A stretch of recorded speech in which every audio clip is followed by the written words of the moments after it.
sisa kelas 10-1 kelompok 3 akan menjelaskan materi tentang Kerajaan Sriwijaya. Sebelumnya, kami ingin memperkenalkan diri kami. Perkenalkan, saya Maria Katarina Bupu, biasa disapa Katrin, dan ini teman saya. Perkenalkan, nama saya Nanda Novita Aulia, biasa disapa Nanda. Perkenalkan, nama saya Denisius Jogo, biasa dipanggil Denis. Perkenalkan, nama saya Maria Consuela Cimemega, biasa disapa Mita. Sekian perkenalan dari kami, selamat menyaksikan.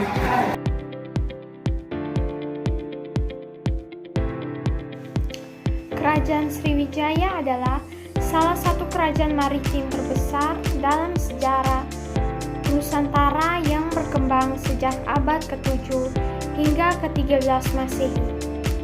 Berpusat di Palembang, Sumatera Selatan, Sriwijaya menguasai jalur perdagangan di Selat Malaka dan menjadi pusat penyebaran agama Buddha Mahayana di Asia Tenggara. Lokasi Kerajaan Sriwijaya. Lokasi Kerajaan Sriwijaya diperkirakan berada di sekitar Palembang, Sumatera Selatan, tepatnya di tepi Sungai Musi. Karena bukti sejarah dan penemuan arkeologis yang mendukung. Meskipun demikian, lokasi pasti kerajaan ini masih menjadi perdebatan. Beberapa ahli berpendapat bahwa lokasinya berpindah-pindah atau berada di lokasi lain seperti Jambi atau Kedah. Bukti sejarah Kerajaan Sriwijaya. Bukti sumber sejarah Kerajaan Sriwijaya meliputi yang pertama prasasti, yang kedua peninggalan fisik seperti candi, yang ketiga berita dari luar negeri. Contoh bukti yang paling terkenal adalah prasasti Kedukaan Bukit sekitar 683 Masehi yang berarti kisah perjalanan Dapunta Hayang, berita Tiongkok dari pendeta Itsti, serta peninggalan candi seperti Candi Muara Takus juga menjadi bukti arsitektur dan kepercayaan Buddha yang berkembang pesat di masa itu. Sumber atau bukti yang mendukung keberadaan Kerajaan Sriwijaya. 1. Prasasti Kota Kapur. Prasasti ini menjadi sumber sejarah Kerajaan Sriwijaya karena dipercaya berisi kutukan orang yang melanggar perintah kerajaan tersebut. 2. Prasasti Telaga Batu. Prasasti ini berisi kutukan untuk orang yang berniat jahat di wilayah kekuasaan Kerajaan Sriwijaya. Yang ketiga, Prasasti Nalanda. Berisi kisah tentang Raja Belaputra Dewa yang mampu membawa Kerajaan Sriwijaya mencapai keemasan. Prasasti ini ditemukan di luar negeri, yaitu Benggala, India. Yang keempat, Candi Muara Takus. Candi ini memiliki susunan stupa bercorak Buddha sama seperti agama yang dianut oleh Kerajaan Sriwijaya. Yang kelima, Prasasti Talang Tuo. Prasasti ini berisi tentang kisah pembuatan taman dari salah satu raja Sriwijaya, yaitu Sri Jayansa. Selain itu, prasasti ini juga memuat doa Buddha Mahayana yang diyakini kerajaan tersebut. Yang keenam, Berita Tiongkok. Dahulu, ada pendeta dari Tiongkok yang tinggal di Kerajaan Sriwijaya selama 6 bulan bernama Isting. Pendeta ini menuliskan kehidupannya sehingga menjadi bukti bahwa kerajaan tersebut pernah ada. Keadaan sosial politik Kerajaan Sriwijaya. 1. Sosial. Masyarakat Sriwijaya hidup makmur karena perdagangan dan pelayaran yang maju. Mereka terdiri dari berbagai suku dan bangsa karena Sriwijaya menjadi pusat perdagangan internasional. Agama Buddha berkembang pesat dan menjadi dasar kehidupan sosial serta pendidikan. Banyak pendeta dan pelajar dari luar negeri datang untuk belajar di Sriwijaya. 2. Politik.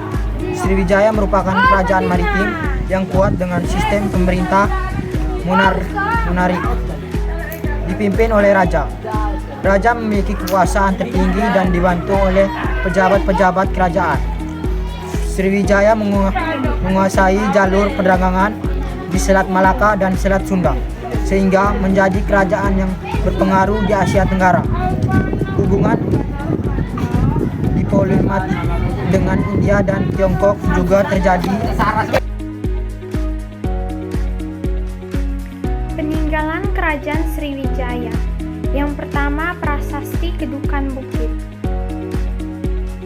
Ditemukan di Palembang, berisi tentang perjalanan dan keberhasilan Daputa yang mendirikan Kerajaan Sriwijaya. Yang kedua, Prasasti Talang Tuo, berisi doa dan harapan Raja Sriwijaya Dapunta Hayang Sri Jayanasa agar taman yang dibuat raja berguna bagi rakyat Sriwijaya. Yang ketiga, Prasasti Telaga Batu, berisi kutukan bagi siapa saja yang tidak setia pada raja. Di bagian atas prasasti terdapat ukiran kepala 7 ular kobra dan di bawahnya ada lubang seperti pancuran air yang diduga untuk upacara penyumpahan air, dipercikan sebagai simbol kutukan bagi yang berkhianat. Yang keempat, Prasasti Kota Kapur, berisi kutukan terhadap siapa saja yang berkhianat kepada Sriwijaya dan cerita tentang rencana penaklukan daerah di Pulau Jawa. Prasasti ini menunjukkan bahwa Sriwijaya memiliki kekuatan militer besar untuk memperluas pengaruhnya. Yang kelima, Prasasti Karang Berakhir, ditemukan di Jambi, isinya mirip dengan Prasasti Telaga Batu, berisi kutukan bagi orang yang melawan kekuasaan Sriwijaya. Yang keenam, Prasasti Ligor, ditemukan di Nakhon Sitamarat, Thailand Selatan, menunjukkan pengaruh Sriwijaya sampai keluar Indonesia. Disebutkan nama Raja Wisnu yang beragama Buddha Mahayana. 7. Candi Muara Takkut dari Riau, merupakan candi Buddha tertua di Sumatera, dibangun dari batu merah dan batu pasir, menjadi bukti bahwa Sriwijaya adalah pusat agama Buddha di Asia Tenggara. 8. Candi Muaro Jambi, terletak di tepi sungai Batanghari Jambi. Meski sering dikaitkan dengan kerajaan Melayu dan Mataram kuno, ada pengaruh kuat Sriwijaya di awal pembangunnya. Yang kesembilan, Arca.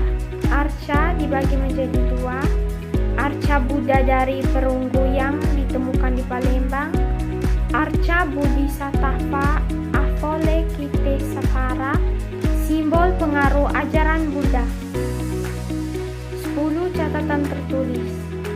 Catatan Ibtu Sing, seorang pendeta Tiongkok yang menggambarkan Sriwijaya sebagai pusat pendidikan agama Buddha. Kesimpulan.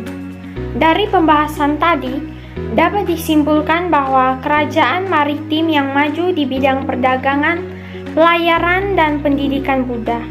Selain itu, Sriwijaya juga menjadi pusat penyebaran agama Buddha di Asia Tenggara.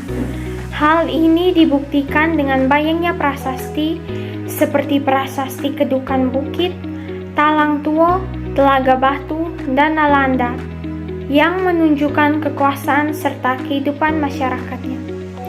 Peninggalan lain seperti Candi Muara Takus menjadi bukti perkembangan kebudayaan dan agama pada masa itu.